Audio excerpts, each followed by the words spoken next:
Well, hello, sisters and brothers and sisters.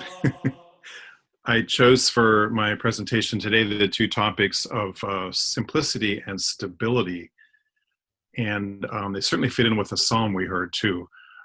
Since this presentation is being given and recorded at a time of perhaps what may be a very long period of us facing a severe health crisis, perhaps these two topics of simplicity and stability can really help those of us who are not only lay contemplatives, but those that we can share the fruits of our lay contemplative spirituality with, because the world needs that right now. So that if we become more centered and fearless during this time, we can spread that same positive, energy. So one of my favorite books of Thomas Merton is Contemplation in a World of Action, and I was first attracted to the actual title of it, not so much the book, but I just love that title, and I've allowed that title to pretty much define me and part of my vocation in the world. When I came to accept that I wasn't called to be a monk, I knew in my heart of hearts that I wanted to be a monk in the world, though, no matter what other vocation I had or have. And I think that's the call of all of us. We're all called to be monastics in the world. We're called to be contemplatives in the world of action.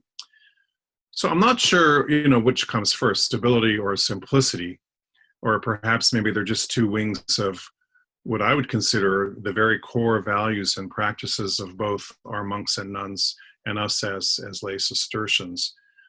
So I'll start with stability, because that's actually what Benedict started with, because it appears early on in the rule, and probably for a good reason. To a monk or nun, it means being committed to stay in a particular monastic house with a particular group of people.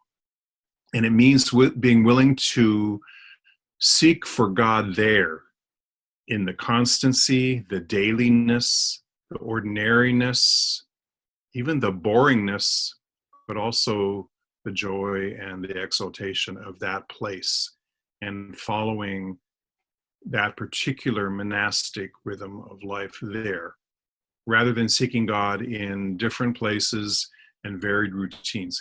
And it goes far before Benedict. The early desert fathers and mothers insisted on the necessity for monastics not to change their place easily, that they should stay in their same little desert location.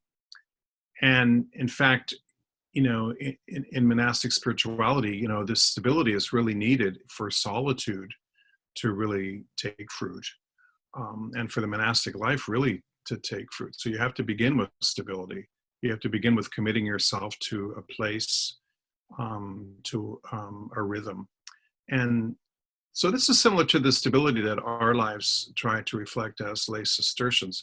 Like our monastics, we too are called to a particular monastery. In our case, it's the Abbey of Gethsemane, and to seek God in our plan of life rather than moving around from group to group, or oblate group to oblate group, or third order to third order.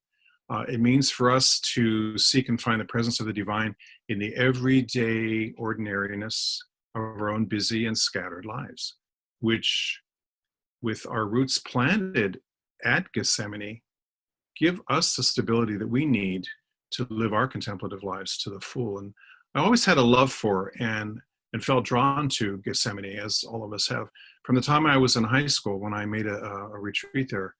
And from that time in 1967 to this day, Gethsemane became for me a holy place, a place where I felt grounded and centered and safe. And that never left me. So, when I heard about lay Cistercians of Gethsemane, I thought, wow, I can go back home to that place. And we're all drawn to Gethsemane for a particular reason, even if we've had experiences or relationships or ongoing relationships that we have with other Trappist communities. But it's Gethsemane where we have our stability. In his book, Beyond the Walls, Monastic Wisdom for Everyday Life, Paul Wilkes calls stability a sense of where you are, and argues that a sense of stability can offer a resting place, but that we must not understand stability to mean that we can never change. So yes, it's being stable in a place, but our inner life is what changes, because life is a journey and there's always going to be transitions and changes. But Wilkes believes that stability is woven of the ability to stay put and yet never lose the explorer's desire for new experiences. I like that we're explorers on a journey.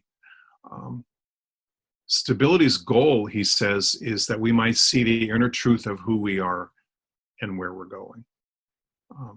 That we might still long enough to be joined intimately to the God who dwells with. As a lay Cistercian, is what's called a acedia or acedia.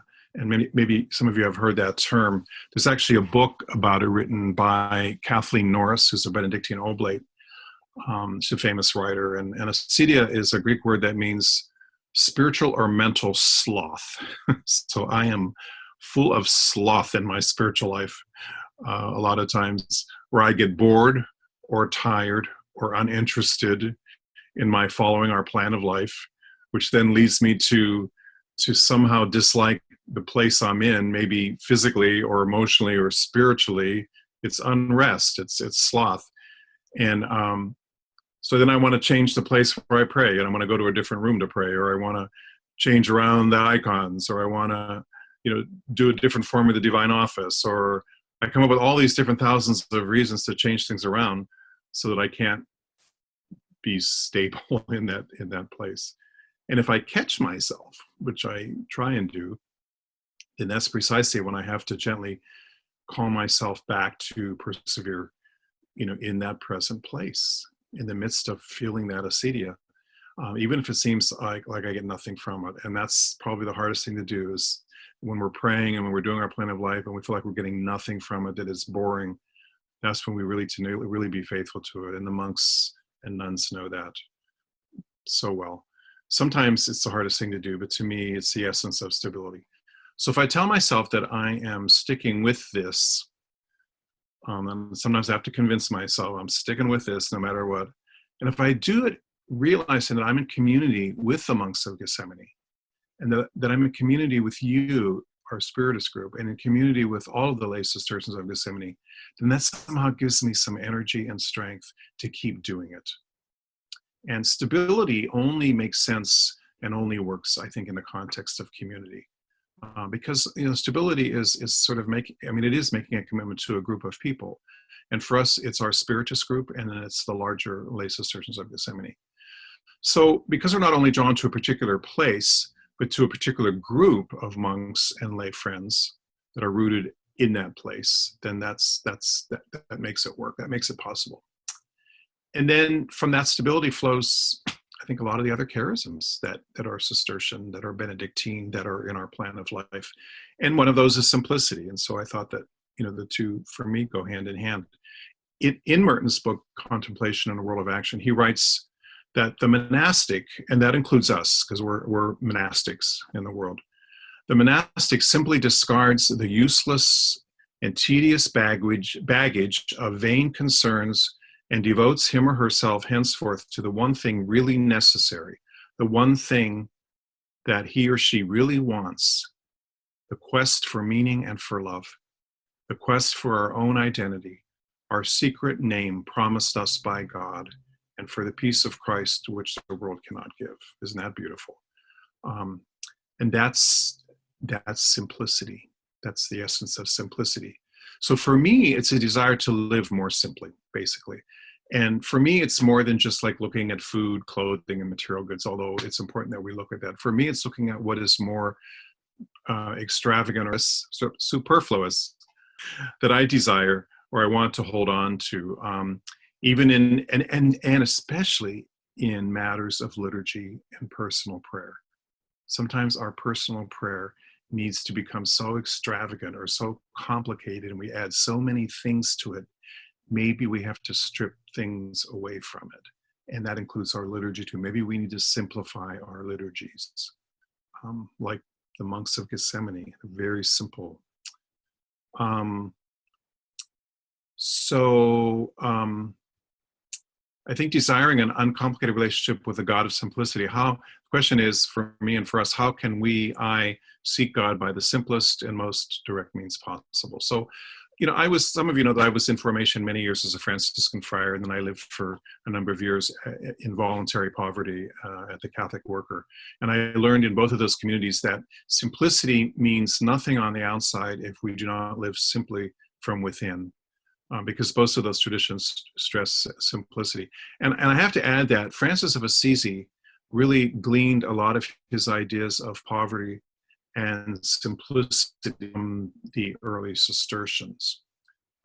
So there's a real connection there, that he felt like he, in a sense, wanted to be a monk in the world, but I think specifically he wanted to be a Cistercian in the world. And the Franciscan idea of poverty and simplicity comes from a lot of the Cistercian influence.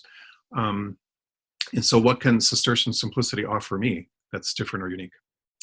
So I have this book of photos of ancient and even current Cistercian abbeys, and they were all mostly constructed as simple, unadorned buildings, often without any stained glass or any other colorful images.